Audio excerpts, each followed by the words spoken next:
Coaching आते हो मारुति उससे लीजेंडर से आईफोन 13 प्रो मैक्स रखे हो, कहते हो फीस नहीं दे पाएंगे।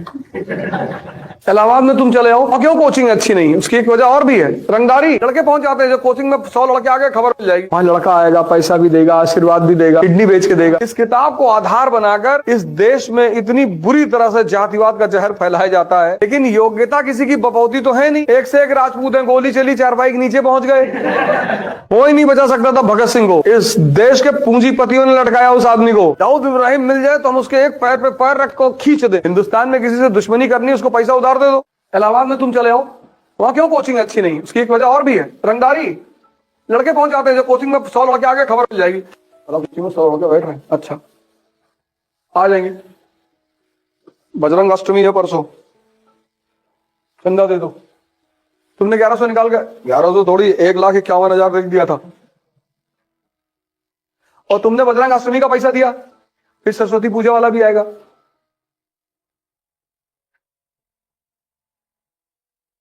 तो इससे बढ़िया दिल्ली चलो, वहां पढ़ाओ, वहां लड़का आएगा, पैसा भी देगा, आशीर्वाद भी देगा, किडनी बेच के देगा। भाई इन इलाकों में टीचर नहीं है, कानपुर में, इलाहाबाद में अच्छे अच्छे टीचर हैं, बहुत अच्छे, लेकिन बैनर पे अगर लिखा है कि दिल्ली, इलाहाबाद वाले अपने आप को खुद ही बर्बाद किए। इतना दिल्ली के टीचरों का नाम लिख दिए। आज फैजल भाई से कहा कि दिल्ली हटा दो ऐड में, रिनाउंड फैकल्टीज खत्म। वो कहीं से भी हो सकते हैं, दिल्ली से हो सकते हैं, बिहार से हो सकते हैं, बंगाल से हो सकते हैं, कश्मीर से हो सकते हैं। पढ़ाने वालों की कहीं कमी है?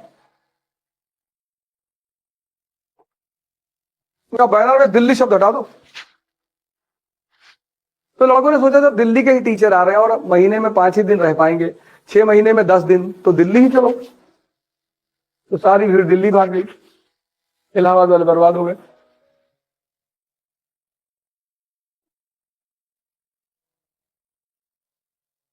अब तुम्हारे पापा ने कहा कि तुम दिल्ली जाओ, तुमको 50,000 रुपये महीना देंगे, तो तुम सारी व्यवस्था उस 50,000 के हिसाब से करोगे ना। कमरा उसी तरह से लोगे, लाइब्रेरी ज्वाइन करोगे और सारी व्यवस्था बनाओगे, कुक रखोगे। तो पहले महीने में पिताजी ने भेजा 7,000 रुपया।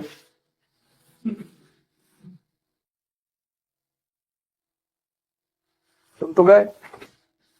हिंदुस्तानी ये सिर्फ लेना बैंक के बारे में जानता है, देना बैंक कहां जानता है। हिंदुस्तान में किसी से दुश्मनी करनी, उसको पैसा उधार दे दो, हो गई दुश्मनी।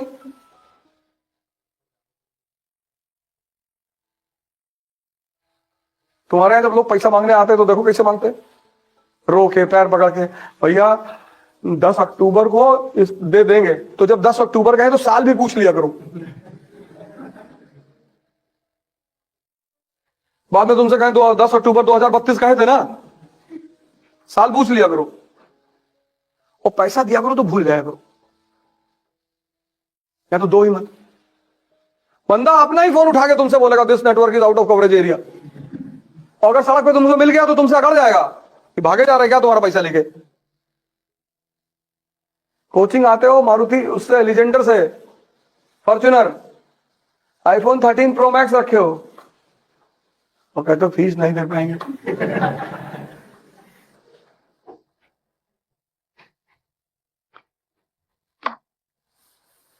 इस देश में जो गरीब लोग हैं वो तो किसी तरह फीस देते हैं, इस देश में फीस अमीर लोग नहीं देते। ये मेरा बड़ा व्यक्तिगत अनुभव है। मैंने इतने सारे केसेस में देखा है, कई सारे लड़कों को देखा जिनके घर में बाद में मुझे पता चला कि पैसा नहीं था, कुछ बेच के दिया, कुछ करके दिया। अभी तुम ठंडक में कंबल बांटने लगो, कार रोक के लोग उतर के लाइन में खड़े हो जाएंगे, भैया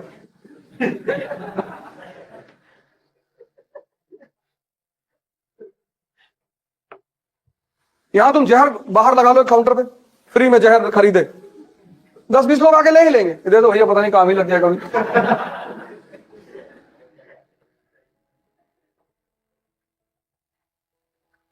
इस किताब को आधार बनाकर इस देश में इतनी बुरी तरह से जातिवाद का जहर फैलाया जाता है। अगर शूद्रों के कान में पिघला हुआ शीशा डाला जाता था तो शूद्र कब पैदा हुए? लेटर वैदिक पीरियड में। तो मौर्य पीरियड में भी तो डाला जाता, तब मौर्य पीरियड का कोई साक्ष्य क्यों नहीं मिलता कि शूद्रों के कान में रामायण सुनने पर शीशा डाला जाता? तब तो खैर रामायण थी भी नहीं।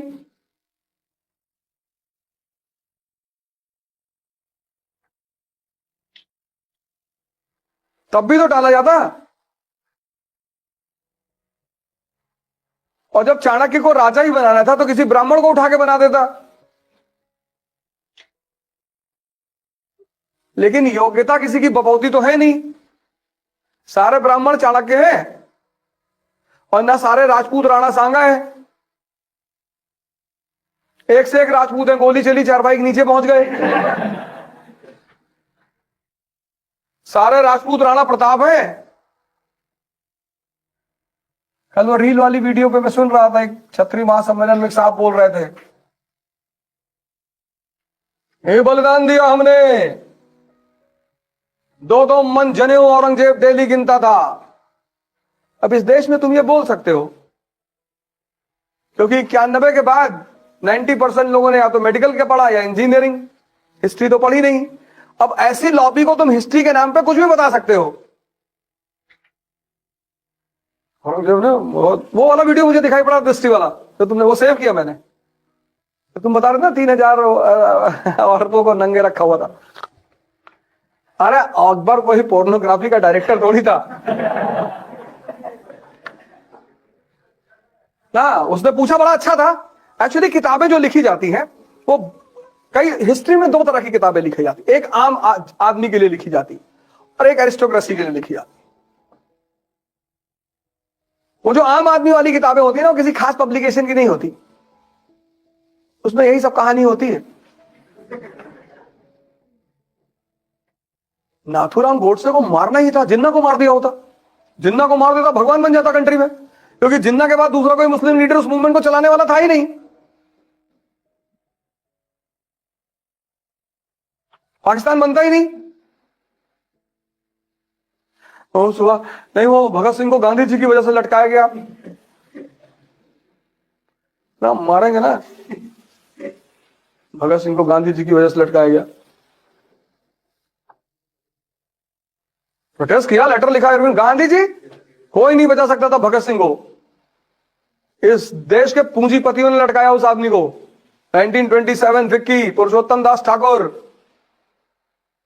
1929 में डिप्रेशन हो गया, वो आदमी बन रहा था लेनिन दूसरा ये एशिया में।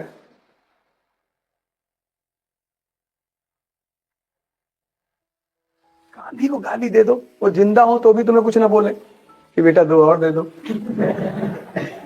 गांधी को गाली देकर तुम तोप बन रहे हो। दाऊद इब्राहिम को दो, जो बाबा जी गाली दिए थे गांधी जी को, मैं उनको अपने कई वीडियो में मैसेज भेजा हूं कि बाबा जी आपके घर में झाड़ू लगाएंगे, आप दाऊद इब्राहिम को गाली दो। दाऊद इब्राहिम मिल जाए तो हम उसके एक पैर पे पैर रखकर खींच दें।